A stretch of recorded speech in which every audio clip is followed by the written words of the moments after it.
We've just been doing a health check on a wild kereroo. So this was originally a wild orphan, a young kereroo, that got admitted to Massey Wild Base. He was found on a golf course, unable to fly. And so on initial assessment, they couldn't find any fractures. Then some raspy breathing noise was heard.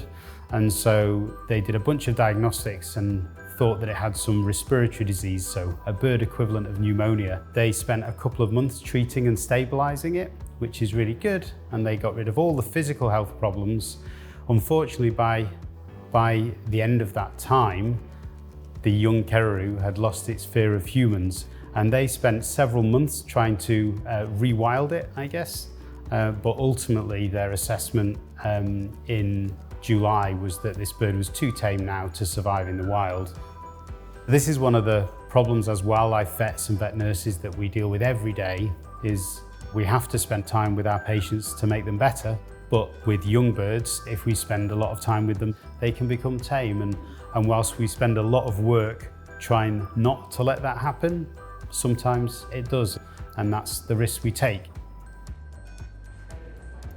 The health check is just a chance for us to do an examination, take some x-rays and some bloods, and make sure there's no disease hiding away that we're not aware of. The kereroo will go through another 2.5 weeks of quarantine, so a month in total. Then it'll go to Animal Experiences team and get on with normal life.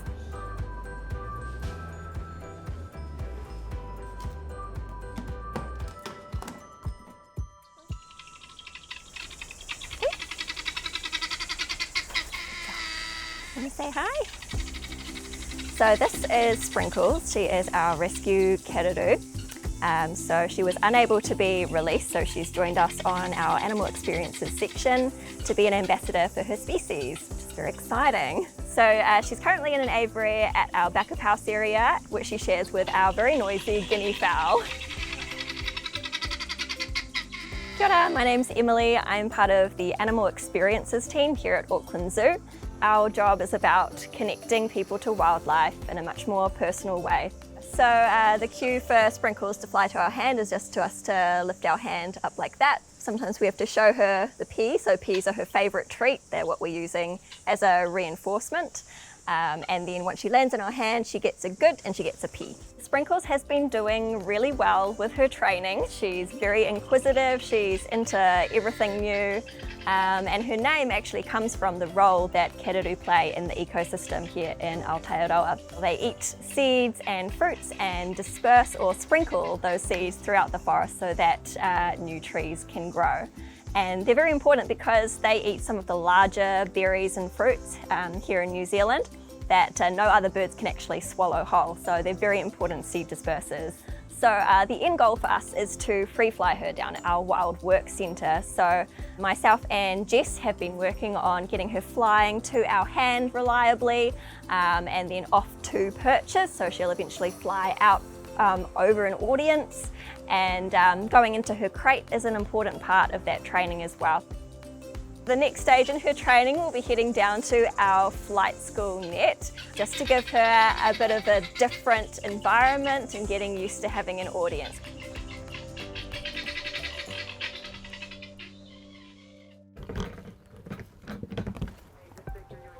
We're on our way down to flight school with Sprinkles today to do a little bit of training, getting her used to the walk, going to a different area.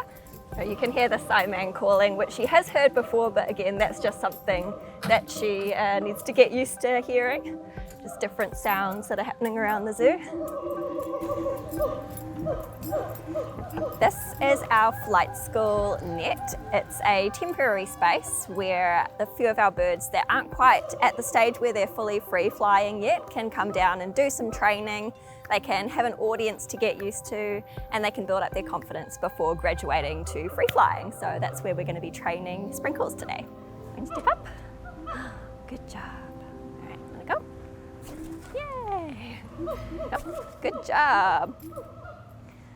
So very simple stuff, very straightforward, but we're always building up to something bigger.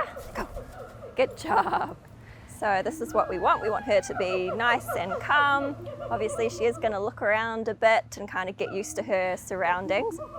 I am so proud to have got to this point with Sprinkles. It's been really exciting seeing her progress and getting her from a curious but somewhat distracted bird, a little bit timid sometimes, to getting her to this confident point has been really amazing to see, and I'm really excited to see how she continues to grow.